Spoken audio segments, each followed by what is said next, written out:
মেসির বিরুদ্ধে আপনি যেতে পারতেছেন না। এটা নেইমারের বিরুদ্ধে কথা বললে আপনার গা জ্বলতেছে, দাজ্জালের বিরুদ্ধে আপনি কেমনে যাবেন? আমি শপথ করে নিয়েছি যে গোটা দুনিয়ার আলেম যদি এখন খেলার পক্ষে যায়, আমি একা এই খেলার বিরুদ্ধে বলে যাব। আমি আজকে আসার সময় কয়েক জায়গা থেকে আমার সহকারীর কাছে ফোন এসেছে যে হুজুর ব্রাজিলের বিরুদ্ধে বক্তব্য রেখেছে। কি বক্তব্য রেখেছে? 1970 সালে যে ওয়ার্ল্ড কাপ হয়েছিল, সেখানে আমেরিকার গোয়েন্দা সংস্থা সিআইএ ইংল্যান্ডের গোলকিপারকে পানির মধ্যে বিষ দিয়েছিল ব্রাজিলকে জিতানোর জন্য। আমার কাছে অথেন্টিক সোর্স আছে, আমি পড়াশোনা করে বলেছি। এ কথা আমি কেন বলেছি? কারণ আজকের প্রজন্ম একটা কথা বলছে যে খেলা আর রাজনীতি এক নয়, খেলা আর ধর্ম এক নয়। হুজুর, আপনি খেলা নিয়ে ধর্মকে টানবেন না, খেলা নিয়ে পলিটিক্স টানবেন না। এর জবাব আমি বলেছি যে আপনি খেলাকে খেলা মনে করলেও আমেরিকা খেলাকে খেলা মনে করে না। ঠিক কিনা বলেন? আমেরিকা যদি খেলাকে খেলা মনে করত, তাহলে ইরানকে একদিন থাকতে দেয় নাই, রেস্ট করতে দেয় নাই, বিশ্রাম করতে দেয় নাই, সাথে সাথে নামতে হয়েছে, সাথে সাথে চলে যেতে হয়েছে। এখন হুজুর কেন আনতেছেন খেলার কথা? আমি কেন আনবো না? আমি শপথ করে নিয়েছি যে গোটা দুনিয়ার আলেম যদি এখন খেলার পক্ষে যায়, আমি একা এই খেলার বিরুদ্ধে বলে যাব। কেন বলবো? কারণ আমার গবেষণা যেটা, এটা ভুল প্রমাণ করেন আপনারা পারলে, যারা খেলার ভক্ত। সেটা হলো আজকের দিনে কারবালা নিয়ে যখন তরুণ প্রজন্ম ভাববে, ঠিক কিনা বলেন? যখন আমার ইয়াং জেনারেশনের ব্রেইনে আসবে যে এটা মুহররম মাস, এই মাসে কি কি হয়েছিল, এই মাসের সাথে ইসলামের কি সম্পর্ক, কেন ইমামে হোসেন রাদিয়াল্লাহু তাআলা আনহুকে পরিবার সহ শহীদ হতে হয়েছে, কেন উনি ইয়াজিদকে মেনে নিতে পারে নাই, এই ঘটনা থেকে আমি কি শিখব, সেই বিষয়ে যেখানে ভাববে তরুণ প্রজন্ম, সেখানে আমি যখন দেখছি মসজিদের সামনে মিছিল করছে, আমি যখন দেখছি রাতের 1টা বাজে গোটা এলাকা আতশবাজিতে কাঁপাচ্ছে, আমি যখন দেখছি নামাজ চলাকালীন সময়ে রাস্তা দিয়ে ওই ফুটবলের মিছিল যাচ্ছে, আমি যখন দেখছি তরুণ প্রজন্মকে এই আসরগুলো দিয়ে ইহুদি নাসারারা মুসলমানদের হত্যাকাণ্ডগুলোকে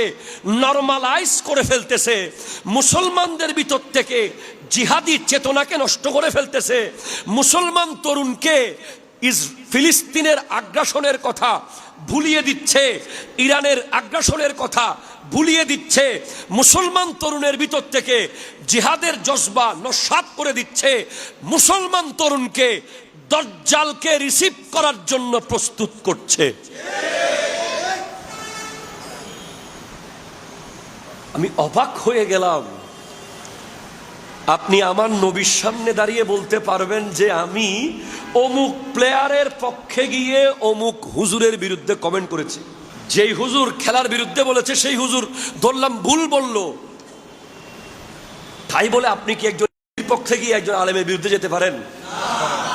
আপনি কি আল্লাহ রসুলের সামনে কিয়ামতের মাঠে দাঁড়িয়ে বলতে পারবেন যে আমি সোশ্যাল মিডিয়ায় একটা কমেন্ট করেছি অমুক হুজুরের বিরুদ্ধে, যেই হুজুর আপনি নবীর শান গাইতো, আপনি নবীর গুণগান করত, আপনার দিন ও মাযহাব মিল্লাতের পক্ষে লক্ষ লক্ষ বক্তব্য দিয়েছে, সেই হুজুর 2 মিনিট একটা ফুটবল টিমের বিরুদ্ধে কথা বলায় আমি তার বিরুদ্ধে গিয়ে কমেন্ট করেছিলাম ইয়া রাসূলুল্লাহ, এই কথা কি আপনি নবীর সামনে গিয়ে বলতে পারবেন? যে আলেমের পিছে আপনি নামাজ পড়েন, যে আলেমের থেকে আপনি নবীর গুণগান শুনেছেন বছরকে বছর, সেই আলেম সামান্য খেলোয়াড়ের বিরুদ্ধে যাওয়াতে আপনি তার বিরুদ্ধে কমেন্ট করতে চলে গেছেন, আপনি তো দাজ্জালকে দেখলে সাথে সাথে ঈমান দিয়ে দিবেন।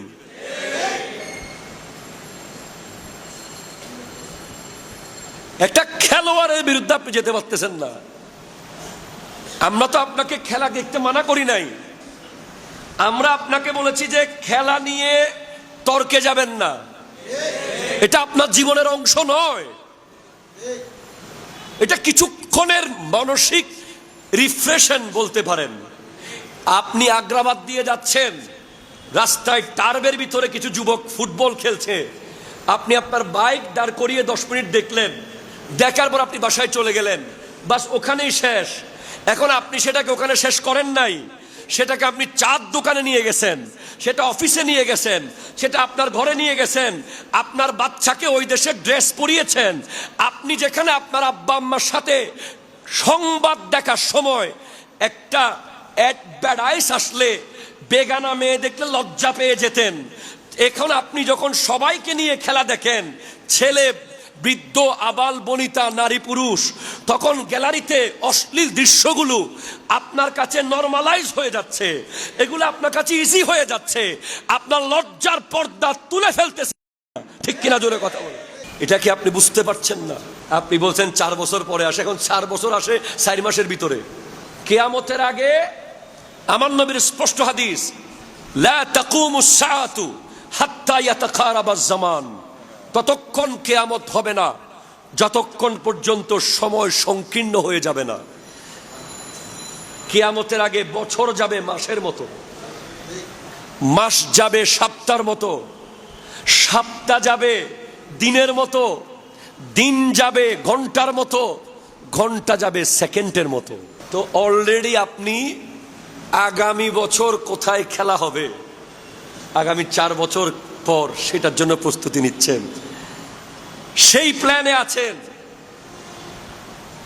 আমি আজীব হয়ে গেলাম তরুণ প্রজন্মের এই উন্মাদনা দেখে। তারা কেন বুঝতে পারছে না? এটাকে তারা নাসারারা প্ল্যান করে এই টাইমে ফেলেছে, মুহররম মাসে। কারণ মুহররম হলো আকীদা দুরস্ত করার মাস, মুহররম হলো জিহাদের চেতনা তৈরি করার মাস, মুহররম হলো মুসলমানদের মধ্যে হক বাতিলের পার্থক্য করার মাস, মুহররম হলো কম্প্রোমাইজ না করার মাস, মুহররম হলো যেখানে সেখানে হাত না দেওয়ার মাস।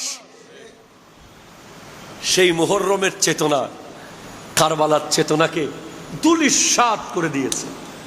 আপনি খবর নেন, রাস্তায় রাস্তায় সবার মুখে মুখে শুধু কখন কালকের ম্যাচ, কয়টা বাজে হবে, কোন জায়গায় গিয়ে সে দেখবে, কার বাসায় প্ল্যান হচ্ছে, কোথায় স্ক্রিন দেবে, কে কি খাওয়াবে। বাস আমি আমার স্পষ্ট বক্তব্য, আমার তরুণ প্রজন্ম সবাই আমাকে ছেড়ে দেখ, আমি একজন এই ফুটবলের আসরের বিরুদ্ধে বলে যাব। কারণ ডিরেক্ট কোরআন শরীফের আয়াত, ইয়া আইয়ুহাল্লাযীনা আমানু, হে ঈমানদার, লা তাত্তাখিজুল ইয়াহুদা ওয়ান নাসারা আউলিয়া, তুমি ইহুদি এবং নাসারাকে বন্ধু বানায়ো না। ঠিক কিনা বলেন?